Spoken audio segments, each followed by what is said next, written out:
ओ नीले घोड़ेरा असवार मारा मेवाड़ी सरदार राणा सुनता ही जागूंगी, मेवाड़ी राणा सुनता ही जागूंगी।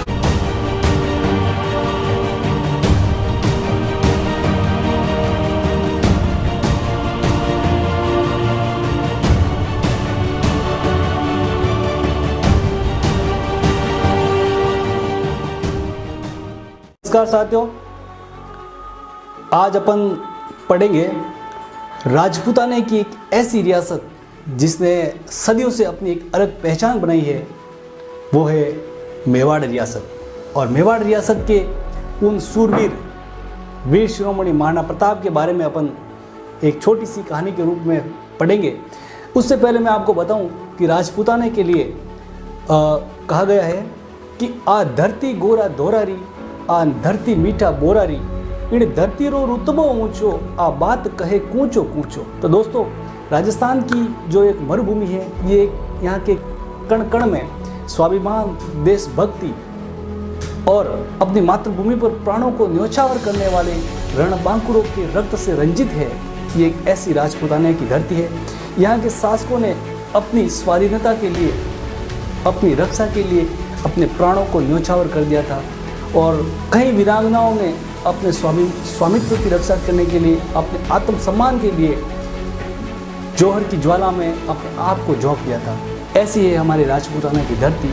इसके परिप्रेक्ष्य में अपन बात करें, जिसके एक ओर पश्चिम में थार का विशाल मरुस्थल है, तो दूसरी ओर उत्तर का विशाल उपजाऊ मैदान है। मध्यवर्ती अरावली की पहाड़ियाँ हैं, तो दक्षिण में दक्षिण का पठार है। और इसी दक्षिणी पठार के अंतर्गत एक बहुत बड़ी रियासत है पहाड़ी क्षेत्रों में, वह है मेवाड़ रियासत। यानी कि जो गोगुना से लेकर कोमलगढ़, दिवेर, चित्तौड़गढ़, भीलवाड़ा, राजसमंद, इन 4 जिलों में फैली हुई रियासत थी।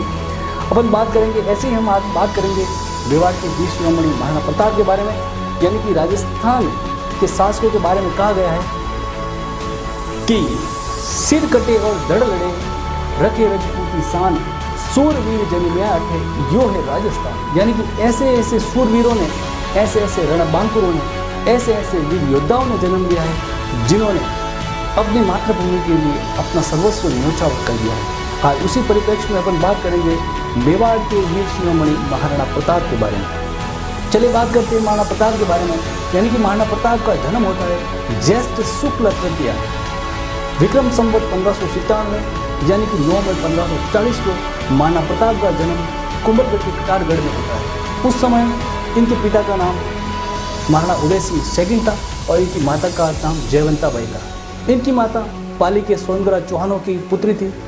और इनकी बात करें तो इनका जब जन्म होता है, उस समय मेवाड़ के ऊपर एकमात्र जो बादल थे संकट के, वो थे मुगल साम्राज्य। यानी कि उस समय दिल्ली में एक मुगल साम्राज्य था। और मुगल साम्राज्य की बात करें अपन, तो जब महाराणा प्रताप राजगद्दी पर बैठते हैं तो उस समय अकबर का शासन होता है। और महाराणा उदय सिंह जो थे, उनके 20 रानियाँ थी और 17 पुत्र थे। और सबसे बड़ा पुत्र था महाराणा प्रताप। लेकिन बात करते हैं, इतिहासकार बताते हैं कि उनकी एक छोटी रानी थी, भटियाणी रानी, जिसके नेतृत्व में जिसके बहकावे में आकर राणा उदय सिंह ने जगमाल को उत्तराधिकारी बनाने का निश्चय कर लिया था। लेकिन मेवाड़ के जो स्वामी भक्त सरदार थे, जो छोटे बड़े राणा पूंजा थे, तो उन्होंने क्या है, महाराणा प्रताप का राज तिलक यहाँ गोगुंदा में कर दिया, क्योंकि वो चाहते थे कि हमारा जो शासक है वो राणा प्रताप होना चाहिए। बात करते हैं अपन 1567-68 की बात करते हैं। उस समय तत्कालीन शासक महाराणा उदय सिंह सेकंड थे। लेकिन जब चित्तौड़ पर आक्रमण के लिए जब अकबर की शाही सेना आती है, तब जो महाराणा उदय सिंह जी थे, वो चित्तौड़ की चाबियाँ जो थी ये सौंप कर जयमल और फतेह को देकर वो खुद जंगलों में चले गए थे। यानी कि उन्होंने सोचा कि अब अपन इस शाही सेना से तो मुकाबला कर नहीं सकते, इससे बढ़िया अपन यहाँ से चले जाए। तो उस शाही सेना का मुकाबला किया था, जयमल फतेह ने किया था। और उनके साथ वीर कल्लाजी राठौड़ थे।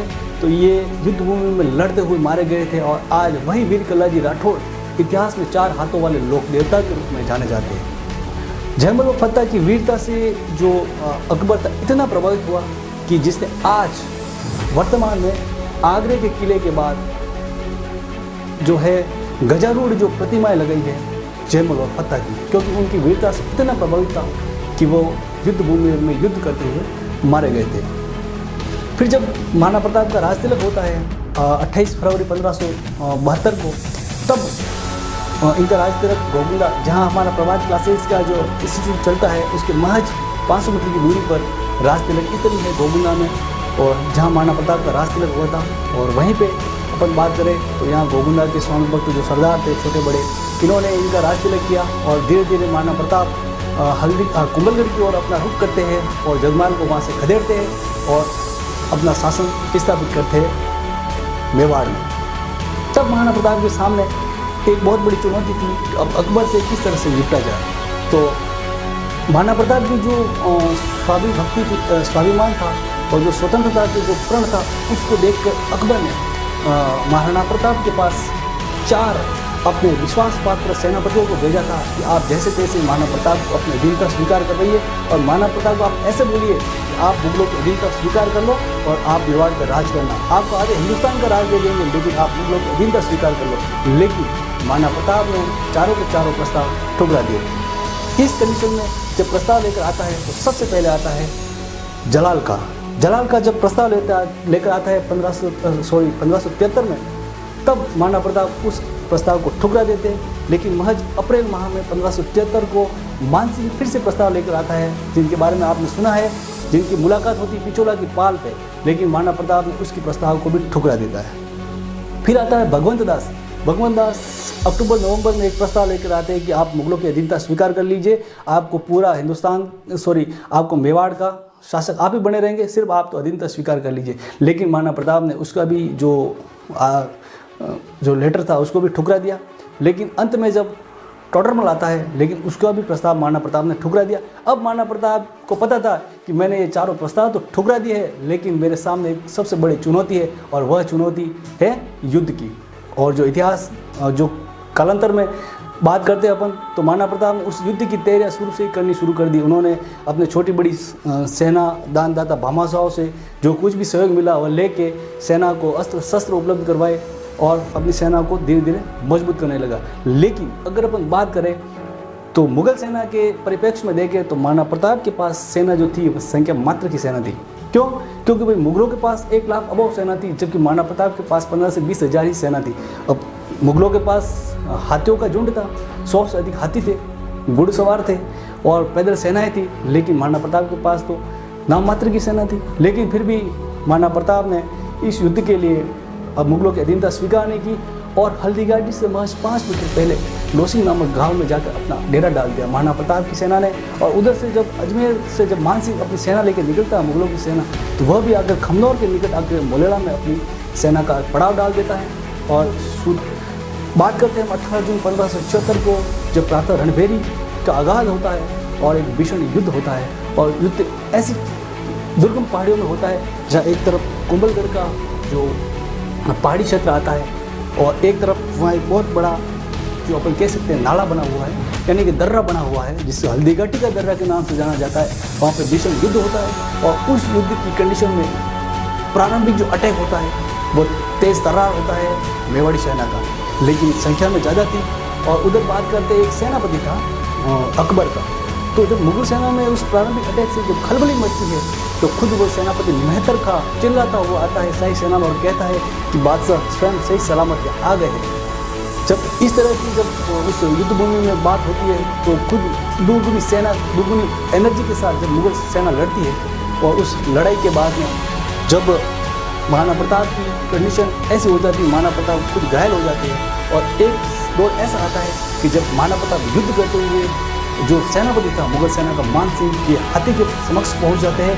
और जब वो मानसिंह के हाथी के समक्ष पहुंचते हैं तब वो अपने घोड़े को एड़ी लगाते हैं और एड़ी से वो घोड़ा जब हाथी के सिर पर अपने दोनों टापे रखता है अगली, तब जाके वो अपने भाले से वार करते हैं तो मानसिंह उस हाथी के ओहदे में छिप जाता है और उसका महावत माना जाता है। लेकिन उस समय जो हाथी युद्ध भूमि में लड़ते थे तो उनको मादक पदार्थों का सेवन करवाया जाता था और उनकी सूंड में खंजर पकड़ाई जाती थी। तो उस हाथी की सूंड में खंजर थी, जिससे महाराणा प्रताप का घोड़ा चेतक, जिसका पीछे वाला एक पैर जख्मी हो गया था। ऐसी कंडीशन थी कि महाराणा प्रताप खुद जख्मी हो गए थे, लेकिन उनका एक सेनापति था जाला बीदा, वह खुद आता है महाराणा प्रताप को समझाता है महाराणा प्रताप का राज चिन्ह खुद धारण करता है और उस चेतक को वहाँ से युद्ध भूमि से निकाल देता है। जब चेतक वहाँ से चलता है और दौड़ता हुआ जब 26 फीट का नाला कूदता है और नाला जब कूदता है और महाराणा प्रताप की जब वो अपने स्वामी को बचाता है, तब जाकर अपने पैरों को चेतक अपने प्राणों को छोड़ देता है, जिसका आज बलीचा गांव के अंतर्गत एक समाधि बनी हुई है चेतक घोड़े की, जहां महाराणा प्रताप ने उसका अंतिम संस्कार किया और वहां से वो वापस इधर गोगुंदा की तरफ आ गए और आके यहाँ अपने गोगुंदा के पास ही जो एक मायरा की गुफा है जहाँ पर आके ठहरने लगे। कहते हैं उस समय जब महाराणा प्रताप अपने परिवार के साथ आ गए और यहाँ ठहरने लगे तो उस समय महाराणा प्रताप के पास सब कुछ छोड़ के आ गए थे, कुछ नहीं था, घास की रोटी खाने के लिए मजबूर हो गए, लेकिन उन्होंने ठान लिया कि हम मुगलों की अधीनता स्वीकार नहीं करते। तब एक दौर ऐसा आता है जब एक अमर सिंह छोटा होता है और उसके हाथ से जब एक जंगली बिलाव आता है और एक रोटी लेकर जाता है, तो कहते हैं कि हरे गासरी रोटी ने जद वन बिलावड़ो ले भाग्यो, नानो सो अमर्यो छीक पड़्यो, राणा रो सोयो दुख जाग्यो, राणा रो सोयो दुख जाग्यो।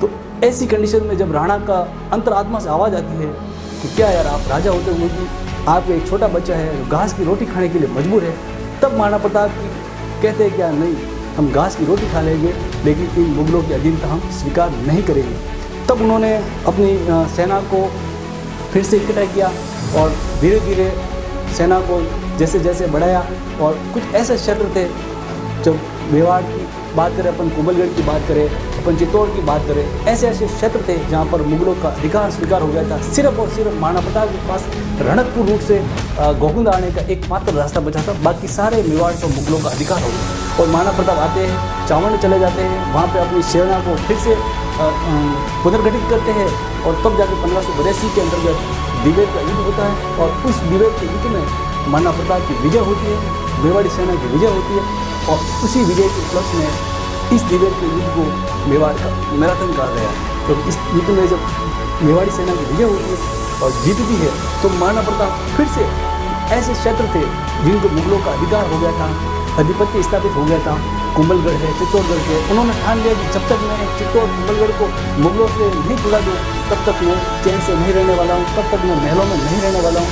तो वो जाते हैं और इन क्षेत्रों को जो जो विजय हो गए थे उनको फिर से मुगलों के आधिपत्य से उनको वापस अपने अधिकार में लेते हैं और कहते हैं कि 1597 ईस्वी में यानी कि 19 जनवरी 1597 में चावंड के निकट महाराणा प्रताप जो थे एक धनुष पर दौड़ चढ़ा रहे थे और उस दौड़ चढ़ाते समय जब वो घायल हो जाते हैं और उस घायल की कंडीशन में उनका देवलोक गमन हो जाता है। तो महाराणा प्रताप के बारे में अकबर का एक महान कविता दूसरा आड़ा जिसके बारे में आपने सुन रखा है, वह कवि खुद कहता है अकबर के दरबार में रहते हुए कि अकबर जासी आप दिल्ली पासी दूसरा, सुजस न जासी सूरमा कुन रासु प्रताप। यानी कि हे वीर शिरोमणि महाराणा प्रताप, अकबर चला जाएगा, इस दिल्ली पर दूसरे शासक का अधिकार हो जाएगा, लेकिन हे वीर शिरोमणि महाराणा प्रताप, तेरा सुजस, तेरा जो स्वाभिमान है, तेरी जो स्वतंत्रता की जो अडिग है, जो कहानियाँ है, ये सदियों तक अजर अमर रहेगी। यही था।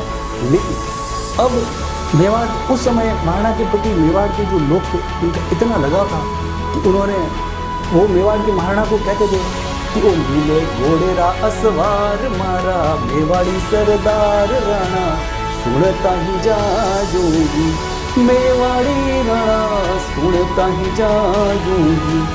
अरे राणा थारी डकाल सुनने अकबर डूजू जाए, हे हल्दी गाटी रंगी खून सुनाओ तै तो जा, रण में घमासान हो जाए मेरी रण सु भाग्या जाए राणा, सुनता ही जाजूंगी। यानी कि जो महाराणा प्रताप का खौफ इतना भयानक था, जब उनकी डकाल जगह सुनता था तो अकबर खुद दोषता था। इसी के परिप्रेक्ष्य में कहा गया है कि महाराणा प्रताप जब इतना खौफ था मुगलों के बीच में, तो अकबर की खुद के बीच में इतना खौफ था कि अकबर जब रात को सोता था तो उसको डर सताता था कि कहीं महाराणा प्रताप मुझे आकर मार न दे। यानी तमाम में बांडोली के निकट इनकी समाधि दी गई है जहाँ महाराणा प्रताप का अंतिम संस्कार होता है। और मेवाड़ का जो एक इतिहास था वो महाराणा प्रताप का इतिहास मेवाड़ के अंतर्गत एक स्वर्णिम इतिहास था। और जब महाराणा प्रताप का जन्म होता है तभी से मेवाड़ में एक नए इतिहास का आगाज़ होता है। धन्यवाद।